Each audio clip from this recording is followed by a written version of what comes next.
Энэ улаан цамцтай энэ залууг өндөр залууг бэлгээ гэдэг. Энэ цагаан цамцтай залуу дүлгөөн, хард хүрхтэй залуу Тамира гэдэг. Тэгээ нэг орой яасан бэ гэхлээр би зүгээр ингээ те сул цаг надаа гараад асан чинь спортын зал гэрэлтэй байсан. Эрдэнтийн шүтээсийн зал байсан. Тэгэхээр би яах вэ? Шууд бодох юм зүгээр те шууд пүүзээ аваад ганцаараа яах вэ? Тэр зал руу зүгээр гараа явуулсан. Нилээн хитэн залуучууд яах вэ? Тэнд жинхэнэ ан маань авчихсан. Сакс тоглоол тэгээд үз тарчсан. Тэгээ харсан чинь тэр сандал дээр нэг яг энэ гурав сууж байсан аахгүй юу? Талбай дээр 5-5-аараа тоглож байгаа шүү дээ. Энд яг 3 залуу сууж шүү. Дүүнер тэгээ автоматик гэдэг. Дүүнер за нэг баг болж орно, ах нь орно. Аач хүндтэй байгаа юм биш үү? Шууд л юусоо тэгээ тэгэл дайраад орцсон. Би тэдний багт ороод тоглосон.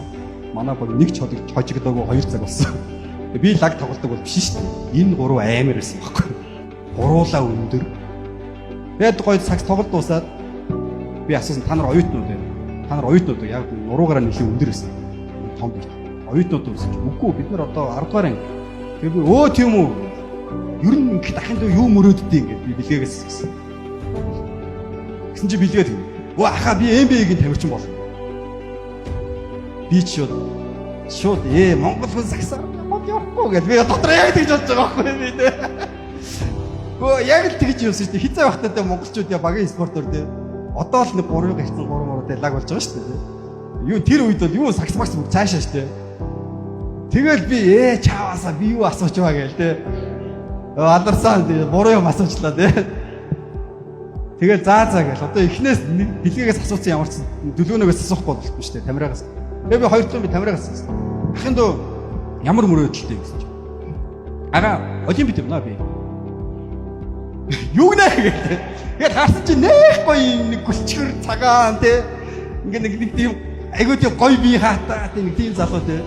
Тэгэл би чихмхийн ингээд хараад тийм. Ямар ч хулгар чихмэг байхгүй. Юу тоо бүх барилдахгүй те. Бокс ч л биш те. Бүх биш. Юугаар олимпиад явж байгаа юм бол гэдэг би өөр те. Бүр амар гахаад те. Олимпиад явна. Чи тэгээ юугаар явах гэж байгаа юм гэсэн чинь. Усан сэллээр. За Монгол хүн ёо те. Монгол хүн усан сэлээд олимпиад яваа те. Би бүр яг дотроо тэгж байгаа шүү дээ те. Эд би дүлгөөнөөс бүр асуухгүй байд юм уу гэж яг бодсон те. Одоо энэ одоо юу гэж хэлчих юм бол таа гэх те. Юу яах вэ? Гэсэн чинь дөөкөө. Ага одоо би хэлэх үү гээл. За хэлээ гэсэн чинь. Би ч гэсэн олимпиад явна. Йоо за нэг биш бүр 2 болчихлаа те. Тэгээ юугаар явах вэ гэсэн. Би бас усан сэлнэ. Гэлтгсэн чинь. Би бас усан сэлтээр олимпиад явна. Би тэгээ за бүр нэг биш 2 те. Яг юу болоод байна те. Тэгээ би яг үнэндээ би дотроо яах нь басамжилсан байхгүй. Ер нь монголчууд чадахгүй дээ гэдэг нэг тийм сэтгэлгээ те. Тэгээд би тэгээ яг үнэндээ би бол яг юу гэж хэлмээр байсан гэж ахын дүү эртгээ өөр юм хөөцөлтөө те. Өөр юм хөөцөлтөө гэж байна. Тэгээ дими мөрөөдлөө хай гэж хэлмээр байсан байхгүй юу? Түүхээ гэрчлэлээр өндөрлүүлнэ.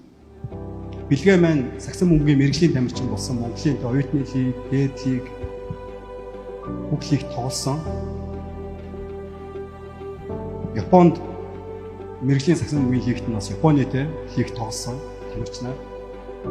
Америк руу явсан. Гэхдээ Америкт очиход ямар ч тамирчны карьер бол яах нь саксан бөмбөгийн карьер нас нь бол яах нь дууссан. Гэхдээ бэлгээ Келси гэдэг те энэ сайхан үзэсгэлэнтэй өсгөөтэй гэр бүл болсон. Тэгээ бэлгээ одоо Монгол улсын хувьд бол те ер нь бол хамгийн дээд зэрэглэлийн дасгалжуулагч болсон. Монголд ярина. Жилд нэг удаа хурж ирээд хамгийн мэрэгжлийн одоо хамгийн топ Монголын хамгийн топ тамирчтай хувийн дасгалжуул хийж өгдөг. Тамира 2012 онд Монгол улсыг төлөөлж Лондонгийн олимпиад усан сэлэлтийн өврөөр сэлэх Butterfly гэдэг л дээ. Тэгээд энэ сэлэлтээр 2012 онд Лондонгийн олимпиад оролцсон. Дүлгөөнөө юу болсон бэ? Олон улсын оюутны их наадамд Монгол улсаа төлөөлж 2-3 удаа оролцсон. Дүлгөөнөө Бразилийн олимпиад, тэгээд Риогийн олимпиад Монгол улсыг төлөөлж усан сэлэлтээр эх орноо төлөөлж явсан тамирчин байсан. Дэлхийн олимпийн хамгийн олон алтан медальтай тамирчинтай зураг мөргөд авалцсан. Төлгөө над руу те яг энэ зураг даруулсны бараг хэдхэн минутын дараа над руу шууд явсан. Ага те миний мөрөөдөл биелсэн те би үнэхээр шүтэн бэрхшээрдэг тамирчинтайгаа уулзаад гар бариад хамт зурагтуулаад энэ гурван хүүхдийн гурванлангийнх нь мөрөөдлийг эзэн бүхэн биелүүлж өгсөн юм шүү. Бид нар төсөөлж чадхаар төсөөлнө тийм үү? Бид зүгээр даруугаар хийх ёстой юмаа дуулууртаа хийх үед бид жоохон цаг эсвэл жоохон мөнгө санхүү жоохон авиас бэлгээ итгэмжтэйгээр зарцуулах үед бидний амьдрал бурхан төсөөлснөөс бүр илүү нүд үзээгүй чих сонсоогүй сэтгэлдээ төсөөлөөгүй агуу байх шиг үлднэ гэсэн.